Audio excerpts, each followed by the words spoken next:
Okay, so you are not watching the normal video game commentary stuff that we do. This is me. I was at Seymour today. I didn't watch the Canucks game against the Edmonton Oilers, and I think I am starting to realize that I should be watching less of this team. If my favorite hockey team is going to start winning games like that when I don't watch, then I gotta pass out for the entire Canucks season. I swear to goodness gracious. By the way, I'm gonna show all of the footage that I had captured because I want to use this trip as, firstly, video material, cough cough tax write-off machine, but secondly, I wanted to tell y'all a little bit about what I did whilst all the madness in Canucks land was going on today. And don't worry, we'll get into all of that and more. But look at this view. It was actually a lot darker in real life at this part of the ski lift than what you're seeing on the video camera.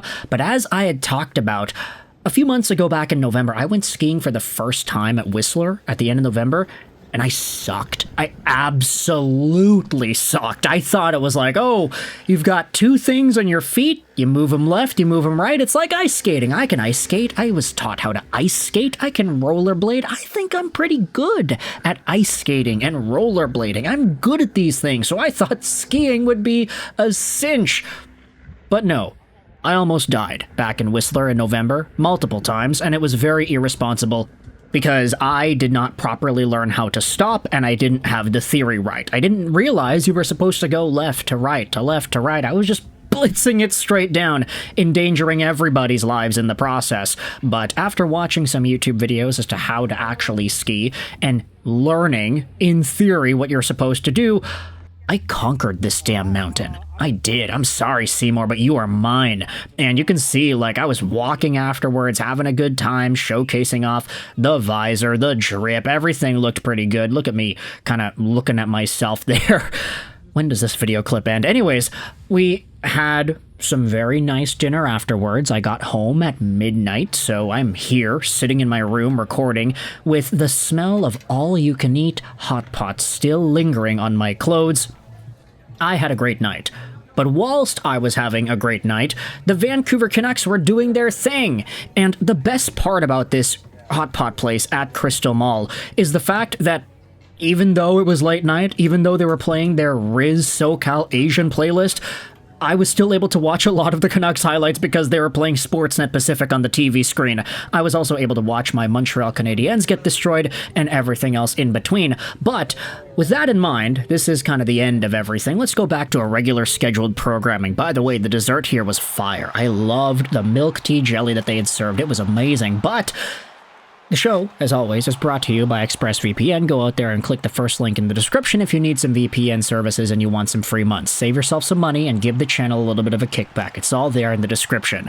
The Vancouver Canucks, though, were under a lot of drama earlier today, heading into their game against the Edmonton Oilers. Here's a tweet from Taj that summarizes it all heading into tonight's game. Quick recap. A trade for JT Miller was progressing with the New York Rangers today. The Rangers, in response to this trade, were holding several players out in the AHL. A bunch of them did not end up playing. Miller was also not going to play today. However, for reasons unbeknownst to us, the trade ended up being off. Elliot Friedman reported this, that there was a trade for Miller in place with the Rangers. Now it's not there, and as a result, Miller ended up playing tonight against Connor McDavid and Leon Draisaitl. Normally, the protocol in the National Hockey League says that if you have a guy and he's going to get traded, you don't play the guy. It's dangerous. If JT Miller got a career-ending injury tonight against Edmonton, they wouldn't be able to trade this guy anymore. They'd be screwed. So they don't want to have that liability, that risk in there. But with the talks falling through, with everything getting sent down the drain, okay, we're not going to trade Miller anymore. Now, they have no reason not to play him. And quite frankly, just going to go out there with some of the sentiment that I had seen from Canucks fans and what the media ended up saying. JT Miller, after having a terrible performance against the LA Kings 2 nights ago, after being put under so much scrutiny, pressure, criticism and everything else from this fan base and the media, JT Miller had himself a game. Shutting down and going up against Connor McDavid and doing his job. Miller played defensively against the best player in the world. Miller scored multiple points on the power play to give the Canucks the 3-0 lead. Sure, Leon Draisaitl scored twice to bring the game within 1, but JT played so well in this game that we are seeing so many more arguments and conversations being brought up from fans that are desperately pleading, keep this guy. Don't trade him. Keep him. We've seen him at his best. We've seen the Canucks at their best when they play for him. And the Canucks, with Quinn Hughes getting 2 power play goals, both assisted by Miller. You had Danton Heinen also getting in on the score sheet and scoring himself a goal too. With the fight, with the drive, with everything we had seen in this Canucks game against the Oilers, this is a game where we are seeing the tides shift. And it's not even in a, oh, people like Miller now, they should trade Pettersson kind of way. No, it's absolutely not like that, because Petey played well too. Petey was going out there laying the body. There are so many shifts circulating on the internet of him going out there and just making guys pay for having the puck. And there was the Elliot Friedman report from earlier this evening that said that Pettersson, he wanted to stay. He told management he wants to stay. And the preference of the folks up top who decide what moves get made and which guys get moved, they're like, yeah, we want to keep Petey too.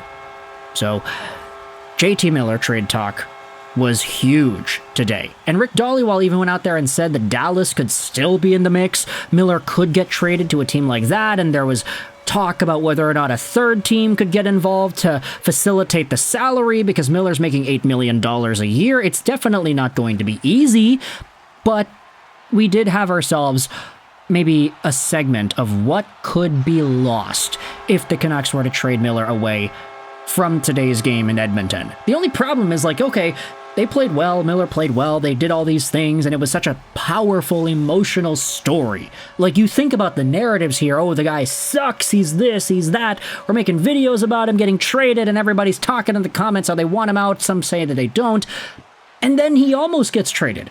He doesn't get traded. Then he plays. Nobody thought he was going to play. He does, and then he looks good, and now we are sitting here with tears. Was that the last game that we had ever seen out of JT Miller in a Canucks jersey? If there's a trade tomorrow, we'll be all up in there.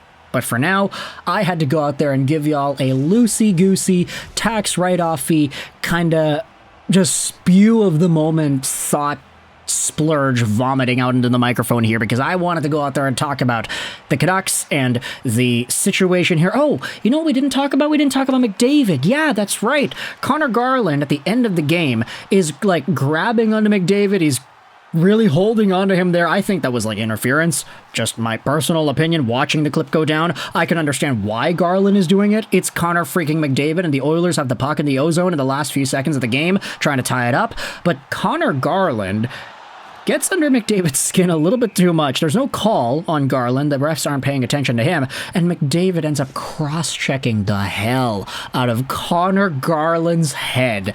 You can say, oh, Connor Garland's a short guy, so he's automatically like in the range of vulnerability when Connor McDavid decides to cross-check him. But at the same time, I feel like piled on with some of the other news we had seen, I feel like the past 2 weeks or so, we've been seeing more and more clips of Connor McDavid delivering these atrocious, dirty elbows, hits, and everything. Connor McDavid has been a bad guy the past few weeks here, and I think the NHL fans, collective fan base, is starting to realize, oh yeah, the best player in the world can be a little bit of an agitative, pissy brat at times.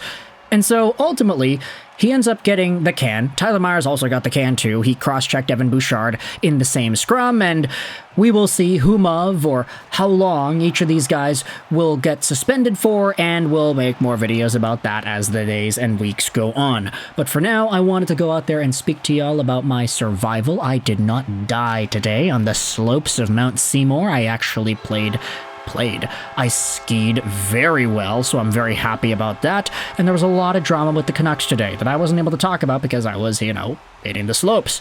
So, I had a great day today, all things considered. Let me know how everything went for you and what your thoughts are on the Canucks and all the drama from today as well. Thoughts in the comment section below. I hope you enjoyed this video. And bye.